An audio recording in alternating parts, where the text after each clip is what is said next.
Well, they'd worked out by that time the way that this, anti-gravity propulsion or gravity field warping, still not quite sure what to call it, and it operated on the principle of a rotating magnetic field, and it used a mercury plasma. So they, as you say, they'd set up this inner tube or this torus or this donut-shaped unit and powered it all up, and they chained it all down because they felt it was going to take off. And he relates this story that was told to him. Another friend who worked for General Dynamics in Fort Worth described a program in which he worked at a plasma accelerator in the mid-60s, researching gravity warping techniques. He is a physicist by education and trade. This was his first top secret program. He described a foil-like material, much like that discovered after Roswell crash. He described the foil as 12 layers of material less than 10,000ths of an inch thick. It was as flexible as a plastic trash bag, but virtually indestructible to piercing, burning, or cutting, which you've probably all heard before. Here's what you haven't heard. In order to cut the material used for the project, the material was supercooled, a large electrical charge was applied to polarize the molecular structure, and a laser cutter was applied in order to cut this material. Large ribbons of this material were used to reinforce the accelerator, which contained the mercury-based plasma that they started researching in 1965. The plasma was cooled to superconductive temperatures, rotated at 45,000 revolutions per minute, and pressurized at 150,000 atmospheres. This would be considered state-of-the-art technology even today. Okay, so just to describe that, you've got a mercury-based plasma. Plasma is like a gas which has become ionized, if you like, and it's being rotated at 40,000 or higher revolutions per minute. Now, what that suggests to me is you've got something which is highly conductive, can conduct electricity, which is whizzing round, charged. That is a current. It's an electric current going around in a circle. Right, so what you're going to get, every electric current, if a current goes that way, it has a magnetic field going around that way. So you're going to get a magnetic field going around this donut, and it's going to be a field probably with some absolutely phenomenal strength, a phenomenal flux density, higher than you could get with copper or passing electricity down a wire. So you've got this phenomenally large magnetic field, but as Ed describes it as more of a vortex field, so not only is it doing that, it's possibly got a twist in it as well. Yeah. And this highly intense magnetic vortex field is what somehow disrupts gravity. Yeah. Because physicists will generally agree that all forces are unified at some level. Yeah, well, that's right. I mean, that's my understanding, is along the lines that you've just described. And I mean, going back to some of the other things that I've come across in relation to that, Wilbert Smith in the early 60s, he'd said that the information he'd got led him to believe that gravity and magnetism were interrelated, and gravity was actually a result of changing magnetic fields within objects. And then also you look at, for example, the Nazi bell, the stories about the Nazi bell, that was meant to use a rotating mercury-based plasma as well. Similarly, the Vimanas, the ancient Vimanas in the Vedic scripts, the Vimanaka Shastra also talks about a mercury plasma. So it appears that mercury is important because of it's a very unusual element, mercury, because it's liquid. It's the only metal that's liquid at room temperature. And there's and it's very dense as well. So what is it about mercury? Obviously something very special about it, and it can be used perhaps in a form of a plasma to create a magnetic field. To create an anti-gravity field. And as Fouche says in that clip, everything that was inside this huge donut was lost 50% of its mass or its weight, or if it was on a pair of scales, it would be 50% of what it should have weighed. Right. Which they're then going to try and develop into getting it off the ground. The original TR3B was 200 feet across, the prototype. It was codenamed Astra, and I was just informed by Jeff Rentz when I did his radio show that Astra has connections all the way back to the Indian flying vehicles several thousand years ago, which is interesting. They codenamed it Astra. The tactical reconnaissance TR3B first flight was in the early 90s. The triangular-shaped, nuclear-powered aerospace platform was developed under the top-secret Aurora program. By 1994, there were $3 billion-plus operational models. The operational model is 600 feet across. This flying triangle is not fiction. If you don't believe me, ask the tens of thousands of people who have now spotted one version or another of it, from Belgium to England. Ken can tell you about people that have seen it in England to Arizona.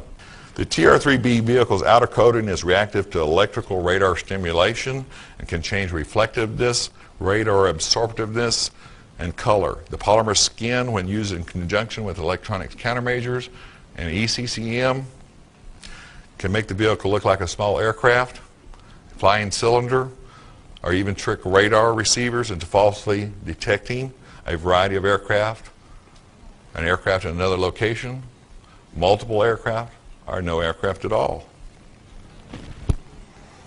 The circular plasma field accelerator ring, called the magnetic field disruptor, surrounds a rotatable crew compartment.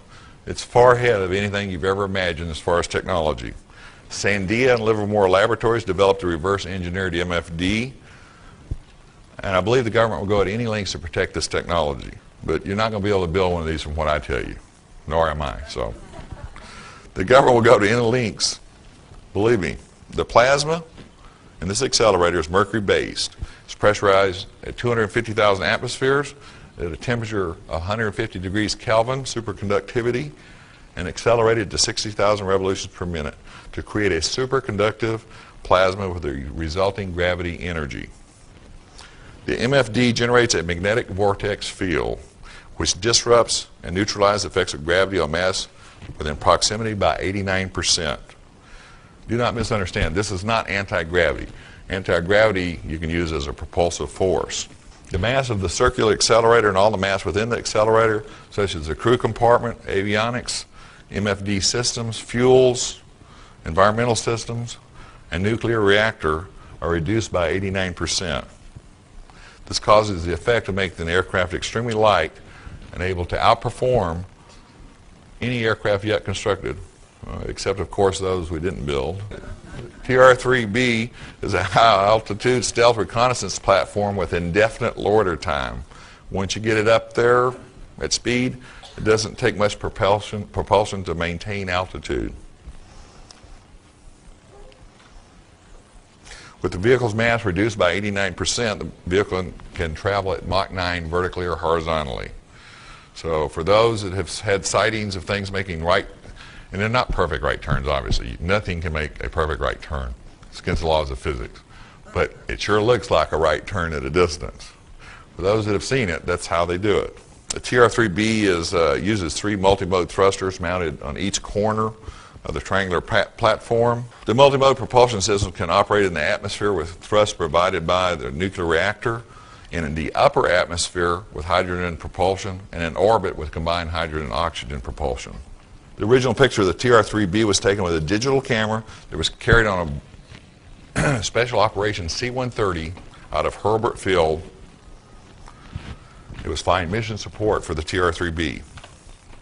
The current picture, by the way, that was developed with 3D Studio from that digital picture hangs in the black vault at Lockheed. So the US Air Force and the NSA have got 600 feet wide platforms that can take off from a standing start silently, travel into space and back, and who knows where in the solar system or even outside of the solar system. They've had these, or a fleet of these, since the early 1990s, and they've told no one about them. So wake up, folks. The space shuttle and the Apollo programs were diversions to stop you from realizing what the US Air Force has been doing for the last 30 or 40 years.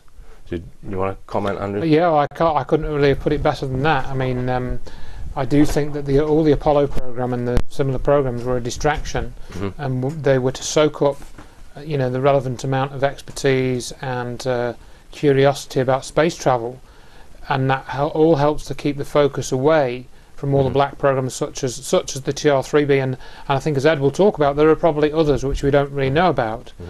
And what he says about the development of the craft, they only managed to get it to reduce its weight by 89%. Yeah. Therefore, they put it inside a triangle and put thrusters on the three corners of the triangle, which use hydrogen propulsion or hydrogen-oxygen propulsion. Yeah. So it's got these jets on the three corners in order to reduce that last bit of weight or get it off the ground and also propel it. And he alleges that it's capable of Mach 9, did he say? Yeah, I think Mach 9. Mach 9, that's 9 times the speed of sound, either vertically or horizontally. Yeah. And I think Ed is fairly convinced that the TR3B is what was witnessed in the Belgian UFO sightings. Yeah. This was in 1990, I think. 89, I think, or 1990. 89 or 1990. So they were flying them around Belgium and parts of Europe, and the Air Force were chasing them. Yep. You know, as you've reported on your documentary, Richard, this is partly why you know, I got in touch with you about this, because I think it ties in with your almost identified flying objects in the documentary at some level. You know, we don't know, but if you look at what the witnesses that you have in that documentary described, you can see a pretty strong similarity to what Edgar Fouche describes. And we've got to remember that Edgar Fouche disclosed this information in '98, so it was way before, you know, your documentary came out, way before you and I were really into this material. So we're not saying that there's some unexplained or possibly non-human element to some UFO cases. What we're saying is that some of the triangular ones we're pretty sure are undisclosed craft with phenomenal technology on them. Right. Now, this is a list of questions which I think you can get from your website, Andrew, and it's the aircraft researcher Michael Schratt put some questions to Edgar Fouche, and he's answered all of them. And I'm just going to read some of them because I find the answers pretty incredible. It says that it's there were 3 flying that he knew of before 1994. They're used for logistics support and transportation for the Secret Space Command. If used on a planet, moon or large outpost, you would have a ready-made transportable space station. So it's presumably going to the moon and possibly other planets in our solar system. A portable space station which can probably carry vast amounts of payload. Yeah, I mean, you know, the other term is a space platform rather than a space station, in that, you know, you can, a platform obviously you can launch other things from it, or you can use it as a support vehicle for other, you know, other craft.